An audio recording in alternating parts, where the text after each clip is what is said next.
बिना बोले अपने आचरण से सिद्ध कर दिया कि ये सब मान्यताएं गलत होती हैं। आधुनिक युग ऐसा हो नहीं सकता और इसलिए मैं योगी जी को हृदय से बधाई देता हूं। जो कार्य मोदी जी के नेतृत्व में भारतीय जनता पार्टी गठबंधन की सरकार ने इस देश के अंदर किए, क्या कोई सोचता था?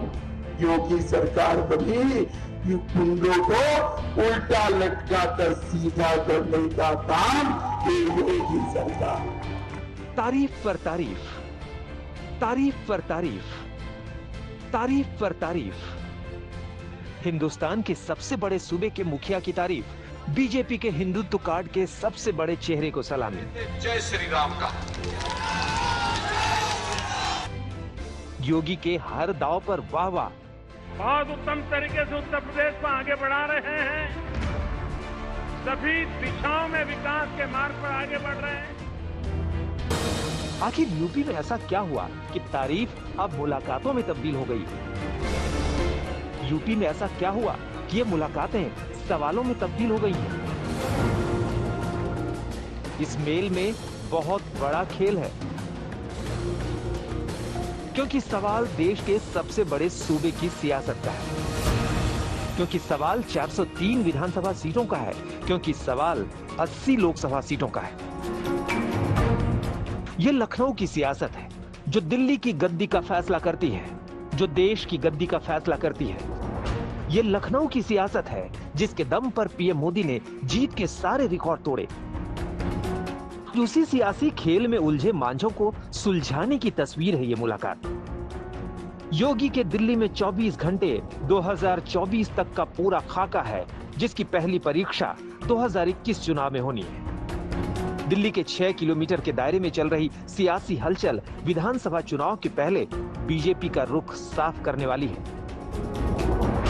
योगी का काफिला यूपी से अचानक दिल्ली रुका, जहां वो अमित शाह से मुलाकात करने पहुंचे।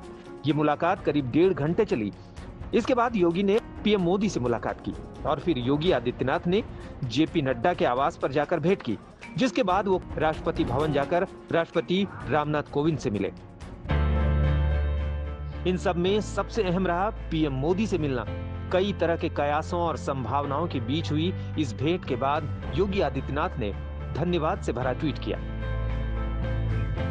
आदरणीय प्रधानमंत्री श्री नरेंद्र मोदी जी से शिष्टाचार भेंट और मार्गदर्शन प्राप्ति का सौभाग्य प्राप्त हुआ।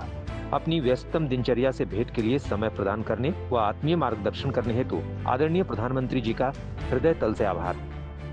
पीएम मोदी, गृह मंत्री अमित शाह, बीजेपी अध्यक्ष जेपी नड्डा से यूपी के मुख्यमंत्री योगी आदित्यनाथ की मुलाकात के बाद ये साफ हो गया है कि वहां सरकार और संगठन में कोई भी फैसला लेने से पहले दिल्ली का ग्रीन सिग्नल लेना बहुत जरूरी है, क्योंकि पार्टी को योगी सरकार के कामकाज को लेकर जो फीडबैक मिला है वो चुनावी दृष्टिकोण से ठीक नहीं है और इसीलिए पार्टी नेतृत्व ने अब यूपी को लेकर कड़े फैसले लेना शुरू कर दिया है।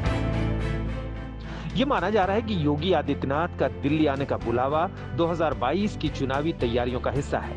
योगी वापस लखनऊ जाएंगे तो उनके पास 2022 के यूपी विजय का ब्लूप्रिंट मौजूद होगा। सूत्रों के मुताबिक बीजेपी ने 8 फॉर्मूले तय कर लिए हैं। ज्यादा से ज्यादा टीकाकरण, गरीब कल्याण की योजनाओं में तेजी, नए दलों से गठबंधन, केंद्र में यूपी के सांसदों को मंत्रालय, अन्य पिछड़ी जातियों को जोड़ना, विकास योजनाओं को पूरा करना, संगठन में मजबूती लाना, यूपी कैबिनेट में फेरबदल। ये सिर्फ 8 फॉर्मूले नहीं है, बल्कि ये उस समस्या का हल है जो यूपी में बीजेपी का गणित बिगाड़ सकता है। ये सिर्फ मुलाकात नहीं है, बल्कि ये समाधान है। ये सिर्फ शिष्टाचार नहीं है, बल्कि सियासी खेल भी है। मुस्कुराइए, ये लखनऊ की सियासत है। दिल्ली से हिमांशु मिश्रा के साथ कुमार अभिषेक, लखनऊ आज तक।